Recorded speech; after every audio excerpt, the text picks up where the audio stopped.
دہشت گردوں کی سرپرستی نامنظور، افغان طالبان سہولت کاری کے خاتمے کے لیے ٹھوس اقدامات کریں۔ پاک افغان مذاکرات میں پاکستان نے حتمی موقف پیش کر دیا۔ طالبان کے دلائل غیر منطقی اور زمینی حقائق سے ہٹ کر ہیں۔ نظر آ رہا ہے کہ وہ کسی اور ایجنڈے پر چل رہے ہیں جو افغانستان، پاکستان اور خطے کے استحکام کے مفاد میں نہیں۔ مذاکرات میں مزید پیش رفت کا کابل حکام کے مثبت رویے پر منحصر ہے۔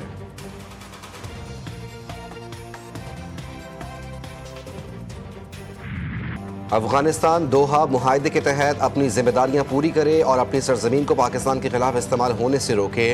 ISPR کا مطالبہ، کہا پاک افغان وفود ترکیہ میں مذاکرات کر رہے ہیں اور فتنہ الخوارج کی دراندازی کے واقعات جاری ہیں۔ بارہا عبوری افغان حکومت سے کہا نہ وہ اپنی سرحدی نگرانی کو مؤثر بنائے، پاکستانی فورسز اپنی سرحدوں کے دفاع کے لیے پرعزم ہے۔ گزشتہ 8 ماہ میں 8 مختلف جنگیں رکوا چکا پاکستان اور افغانستان کے درمیان مسئلہ بھی جلد حل کراؤں گا، امریکی صدر کا دعویٰ۔ ڈونلڈ ٹرمپ کہتے ہیں سعودی عرب نے پاک افغان جنگ بندی میں کردار ادا کیا۔ پاکستانی وزیر اعظم اور فیلڈ مارشل عظیم شخصیات ہیں۔ آسیان سمٹ سے خطاب میں انہوں نے مزید کہا کہ تھائی لینڈ اور کمبوڈیا تمام لڑائیاں ختم کرنے پر راضی ہیں۔ چینی صدر سے جلد بات کروں گا۔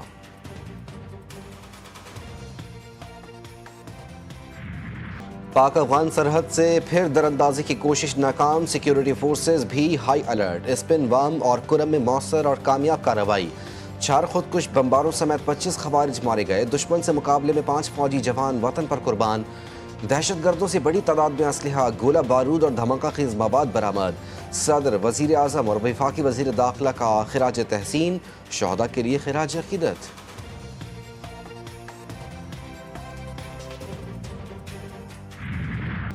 آزاد کشمیر کی سیاست میں ہلچل، پیپلز پارٹی کا نمبر گیم مکمل، مسلم لیگ نون کی حمایت کے بغیر حکومت بنانے کا اعلان۔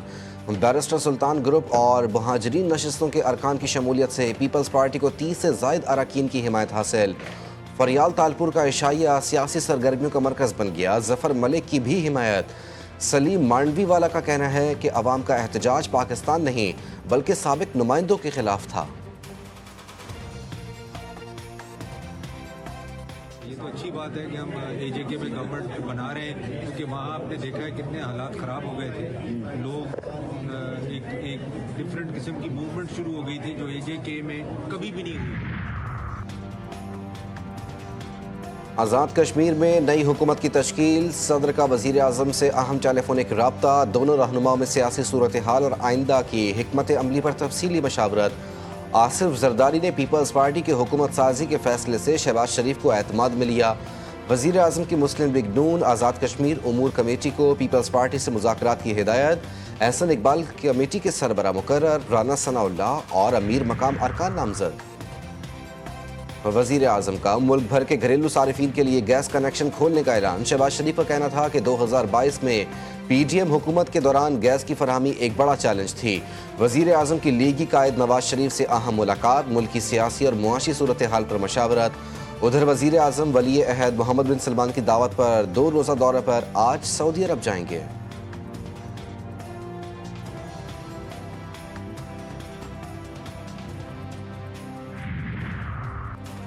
وفاقی وزیر داخلہ سے برطانوی ہائی کمشنر اور قائم مقام امریکی سفیر کی ملاقاتیں، 2 طرفہ تعلقات، خطے کی صورتحال، باہمی دلچسپی کے امور پر تبادلہ خیال، انسداد منشیات، انسانی اسمگلنگ اور سیکیورٹی شعبوں میں تعاون بڑھانے پر بھی گفتگو۔ دونوں مہمانوں نے منشیات کے خلاف پاک بحریہ کے آپریشن کو سراہا۔ محسن نقوی کا کہنا تھا کہ عالمی برادری کے ساتھ مل کر دہشت گردی کے خاتمے کے لیے پرعزم ہیں۔ امن اولین ترجیح، مخالفین کو بہتر کارکردگی سے جواب دوں گا، وزیر اعلیٰ خیبر پختونخوا کا مخالفین کو 2 ٹوک پیغام۔ سہیل آفریدی کا مزید کہنا تھا کہ سوتیلوں جیسے سلوک کے باعث صوبہ پیچھے رہ گیا، اگر حق نہ ملا تو عوام کے ساتھ سڑکوں پر نکلیں گے۔ NFC کے تحت 22 ارب روپے بقایا ہیں، پولیس کے لیے جدید اسلحہ اور بلٹ پروف گاڑیاں خریدیں گے، اصلاحات لا کر اہلکاروں کی صلاحیت بڑھائیں گے۔ موسم سرما کی آمد، پنجاب میں فضائی آلودگی بڑھ گئی، تعلیمی اداروں کے اوقات کار تبدیل کر دیے گئے۔ آج سے اسکول صبح 8:45 پر کھلیں گے، چھٹی 1:30 بجے ہوگی۔ سینئر صوبائی وزیر مریم اورنگزیب کہتی ہیں گزشتہ سال اکتوبر میں اسکول بند کیے جا چکے تھے، لاک ڈاؤن بھی کیا، تاہم اب صورتحال خاصی بہتر ہے۔ تاریخ میں پہلی مرتبہ پنجاب میں اسموک کے خاتمے کے لیے ہنگامی اقدامات مکمل کر لیے۔ اسپیشل انویسٹیگیشن یونٹ کی حراست میں نوجوان عرفان کی ہلاکت کے کیس میں اہم پیش رفت۔ وزیر داخلہ سندھ ضیاء الحسن لنجار کا JIT بنانے کا فیصلہ، کہا جو لوگ بھی ملوث ہیں ان کے خلاف کارروائی کی جائے گی۔ واقعے کی مکمل فرانزک اور تفتیش ہونا باقی ہے، محکمہ انکوائری کر رہا ہے۔ رحیم یار خان میں زیادتی کا شکار لڑکی انصاف مانگنے کے لیے پانی کی ٹنکی پر چڑھ گئی، ریسکیو اور پولیس اہلکاروں نے اتارا۔ متاثرہ لڑکی کا کہنا ہے کہ ملزم نے اس کے ساتھ زیادتی کی اور نازیبا ویڈیو بنائی۔ شہباز نامی بااثر شخص کے خلاف DPO مقدمہ درج ہونے نہیں دے رہے، وزیر اعلیٰ پنجاب مریم نواز سے انصاف کی اپیل۔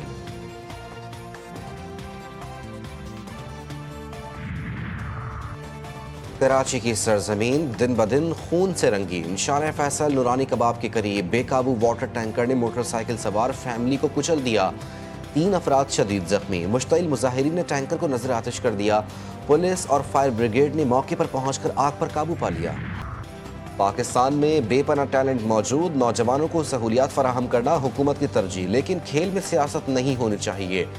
وفاقی وزیر اطلاعات عطا تارڑ کا کہنا تھا کہ پیڈل کو ملک کے اندر مقام مل رہا ہے، نوجوانوں کو کھیل کے زیادہ سے زیادہ مواقع فراہم کرتے ہوئے مثبت سرگرمیوں کی جانب راغب کرنا چاہیے۔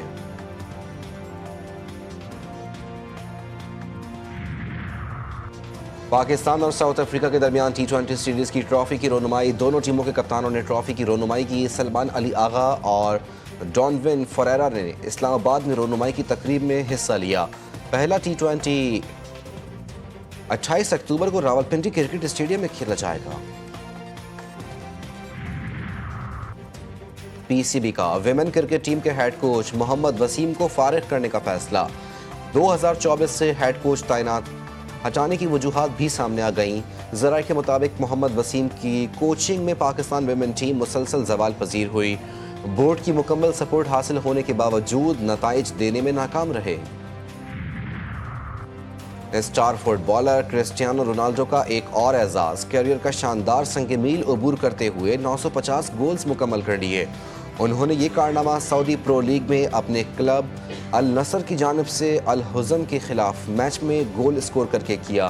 ان کے حریف ارجنٹائن اسٹار لیونل میسی اپنے کیریئر میں 891 گولز اسکور کر چکے ہیں۔ کلب فٹ بال کے سب سے بڑے حریفوں کا مقابلہ، ہسپانوی فٹ بال لیگ لا لیگا میں ریال میڈرڈ نے روایتی حریف بارسلونا کو سنسنی خیز مقابلے کے بعد 1 گول سے شکست دے دی۔ فتح کے ساتھ ریال میڈرڈ نے لیگ میں پہلی پوزیشن پر قبضہ مضبوط کر لیا۔ اور پہاڑوں کا سینہ چیر کر سحر طاری کرتا نیلا پانی، خضدار کا تفریحی مقام چاروں مچھی قدرتی حسن کا شکار۔ یہ جنت نظیر مقام خضدار سے محض 50 کلومیٹر کی مسافت پر واقع ہے۔ یہاں تک پہنچنے کے لیے کچھ سفر گاڑیوں پر جبکہ 50 منٹ پیدل چل کر طے کرنا پڑتا ہے۔